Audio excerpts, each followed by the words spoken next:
Silverstein, whatever, either way, it's pretty Jewish. But growing up, I was like, oh, when I turn 18, I'll probably inherit a bunch of silver. But at this point, I'm thinking about changing my last name to Student Loanstein. God. Anyone grow up kind of poor? Okay, thanks. Some people who can admit it. The thing about growing up poor is that like you don't know you're poor until a certain moment, right? And so mine was in college, and my friend was like, hey, would you mind turning on the heat? I said, girl, no problem, I got you. And she comes downstairs a few minutes later, and she's like, hey, quick question, why is the oven on and open? I was like, I turned on the heat. So my life was a lie. But no, so yeah, I'm from Chicago, as you guys heard, so I did like the typical Chicago high school things, like eat a bunch of dairy and drive around looking for R. Kelly's house. It's a good thing I never found it. I'd still be there. Actually, one of his songs, I like The Crotch on You, he's been telling us for years, it's on 12 play. He goes, even if you're 18 or over, or 16 and under. It's like, you feel so bad for those 17-year-olds. Anyone use a period tracker in here? Yeah! I used one and I got a notification today and it said, today you have a very high chance of getting pregnant. I thought, that is so sweet. At least somebody believes in me. No, but I wish it would tell me more useful things like, today you have a high chance of murdering someone. Or crying to the movie Cars. It's an emotional film, That Secret Life of Cars. I actually can't get pregnant though due to a condition I was diagnosed with a few years ago. It's called celibacy. It's type 2. It's completely accidental.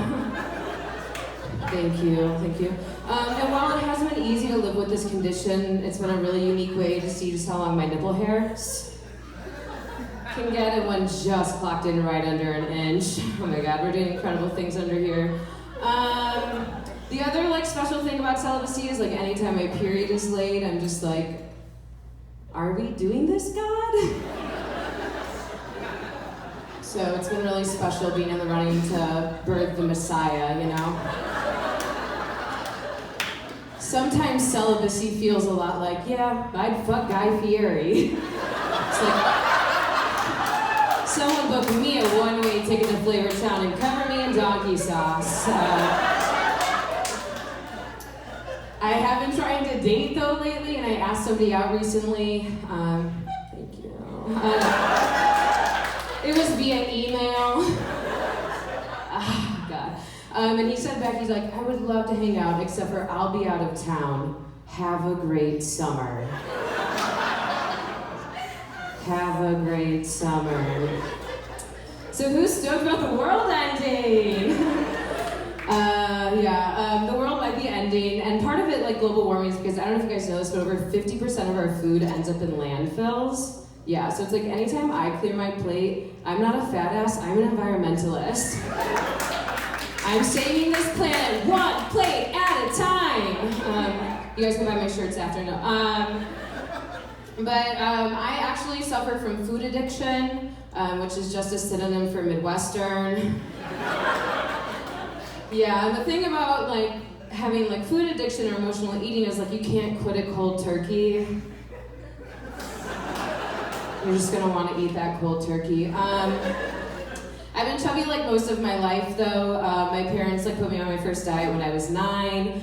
So I have no idea how to do math, but I'm the Rain Man of Weight Watchers points. But I haven't let it stop me. I'm actually a plus size model and influencer. Sorry, for those of you who speak internet troll, you might pronounce that fat bitch.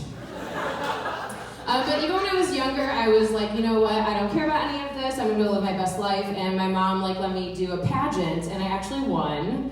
Thank you. Most courageous. And